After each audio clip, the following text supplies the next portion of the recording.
Comme les apôtres, débordons de zèle et de sagesse dans l'annonce du Christ. Au nom du Père, du Fils et du Saint-Esprit. Amen. Bienvenue à tous, chers frères et sœurs, dans ce quotidien Jésus numéro 166. Nous sommes aujourd'hui le jeudi de la deuxième semaine de Pâques. Jésus est ressuscité, il est vraiment ressuscité. Alléluia. Bienvenue aux nouveaux arrivants, aux nouveaux priants et bien sûr aux fidèles. Je vous propose de prier aujourd'hui encore pour la petite Alba qui a quelques mois de vie et qui est atteinte d'un cancer. Demandons au Seigneur de lui accorder la guérison totale et d'aider sa famille selon sa divine volonté. Nous te prions aussi, Seigneur, pour qu'à la suite du Christ, tu nous conduises dans la gloire de Dieu. Par sa résurrection, tu as confirmé la foi de tes apôtres. Tu es devenu notre paix. Tu as guéri le paralytique. Que Jésus, le premier des vivants, nous donne de transmettre ton message, de vivre notre baptême dans la communion, la foi et l'amour, de regarder dans les malades la gloire manifestée. Puisses-tu, Seigneur, faire entrer dans la vie ceux qui sont morts en toi. Oui, espérons et bénissons le Seigneur, il est bon, éternel est son amour. En lui rien n'est impossible. Seigneur, prends pitié. Ô Christ, prends pitié. Seigneur, prends pitié.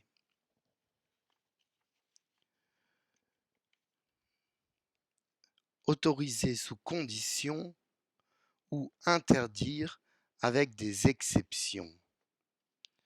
Voici ce qu'on peut lire au sujet de la future loi de bioéthique sur la fin de vie. Ce questionnement.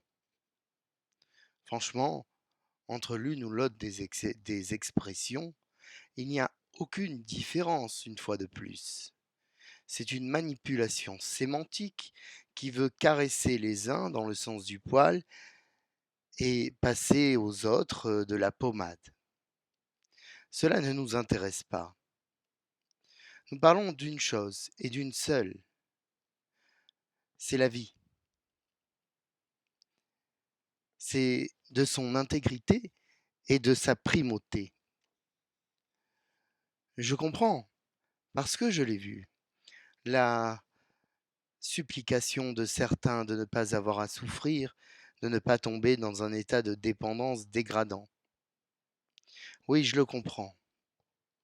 Malgré la dernière loi, extrêmement bien faite,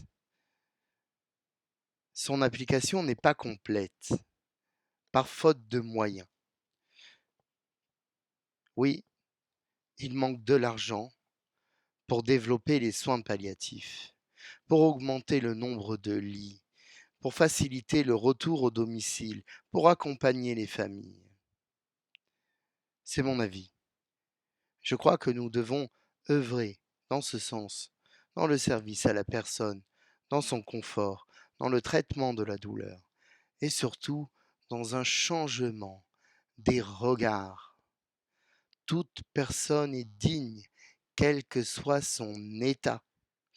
Tout mourant est avant tout un vivant. Que Dieu nous entende.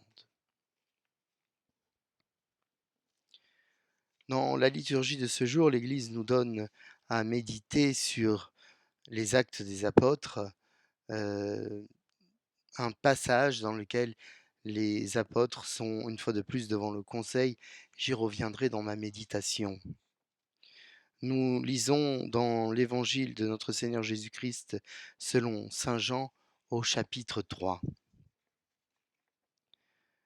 Celui qui vient d'en haut est au-dessus de tous.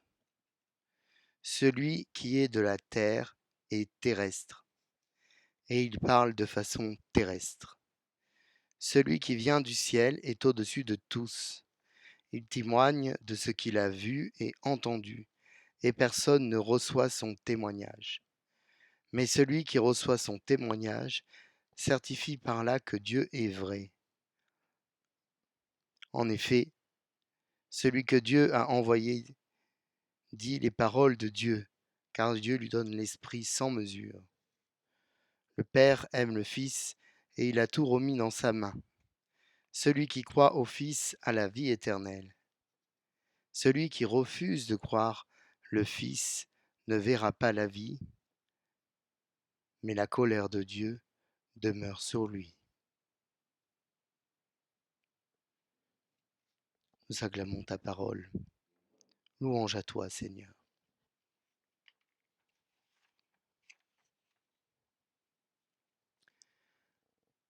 Les apôtres, dont les actes, nous sont décrits par Luc, ont bien changé. Eux qui au début ne comprenaient pas ou comprenaient mal et qui, lors de la passion, ont fui, sont désormais les dépositaires d'un témoignage et font preuve d'un zèle particulier que l'on voit notamment chez Pierre, chez Jean, chez Jacques, puis chez Paul et chez tant d'autres. Ils n'hésitent pas, malgré le danger, à s'opposer aux conseils devant lesquels ils sont présentés. Car voilà, après le temps de ton incarnation, de ta résurrection et de ton ascension auprès du Père, Seigneur Jésus, voici le temps de l'Église qui commence avec au jour de la Pentecôte la descente de l'Esprit Saint sur les 12. L'Esprit Saint, force agissante qui pénètre dans les cœurs, donne la force, le courage et la sagesse. L'Esprit Saint guide ceux qui sont chargés de témoigner. Malgré l'interdiction qui leur est donnée de ne pas parler en ton nom, les apôtres désobéissent, ou plutôt choisissent d'obéir à Dieu plutôt qu'aux hommes. Dieu, dont la volonté est l'annonce de la bonne nouvelle à toutes les nations jusqu'aux extrémités de la terre. Mais qu'annonce-t-il exactement? Nous le savons par le livre des Actes, par les lettres de Paul, de Pierre, de Jacques, de Jean ou encore de Jude, adressées à diverses communautés. La vie de l'Église primitive est complexe. Cette dernière, l'Église, est constituée de Juifs, de Grecs, de Romains, de païens, et la cohabitation n'est pas toujours simple. Les anciennes habitudes se mélangent avec le commandement nouveau. Circoncision, accueil des païens, respect du sabbat. Les questions sont tranchées peu à peu dans ce qui s'apparente au premier concile. Reprenons la question. Qu'annoncent les apôtres exactement? La réponse est simple. Toi, Jésus-Christ, tu es mort sur la croix et tu es ressuscité. C'est là l'essentiel que l'histoire développera. L'histoire de l'Église, l'histoire des chrétiens. Mais en ses débuts, c'est une grande espérance que véhiculent les apôtres. Le Christ, par sa mort sur la croix, a racheté nos péchés et nous ouvre la vie éternelle. Par toi, Jésus-Christ, et ton signe et ton Esprit Saint, Dieu accorde à Israël la conversion et le pardon, ainsi qu'au monde entier. Le baptême, le baptême est le signe de cette conversion qui, par l'immersion dans l'eau, réalise dans l'esprit cette alliance sacrée avec le Seigneur, au nom du Père, du Fils et du Saint-Esprit. Les apôtres semblent ignorer la peur, et les générations qui suivront feront de même, allant jusqu'au prix du martyre pour l'affirmation de leur foi. C'est encore vrai aujourd'hui dans certains pays, au Vietnam, dans des pays d'Afrique.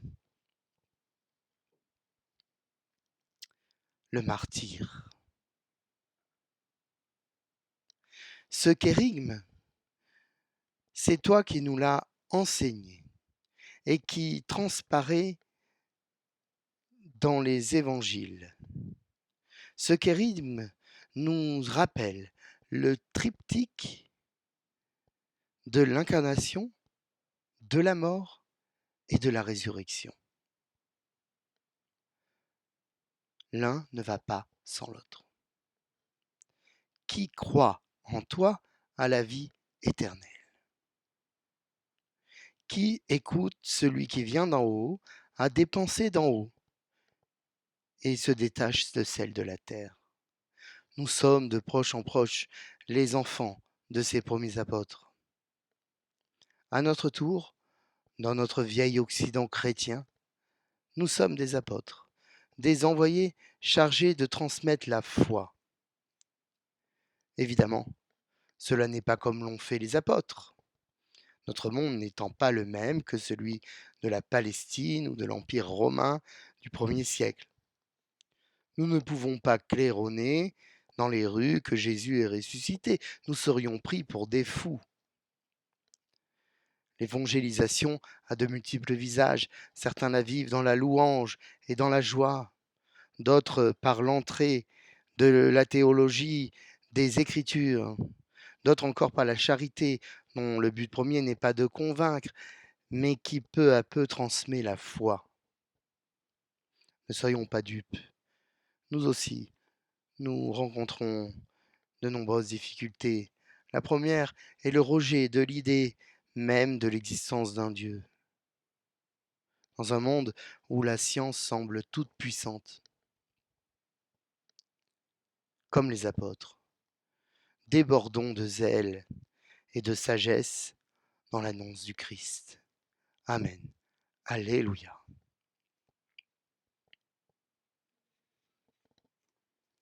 Prions.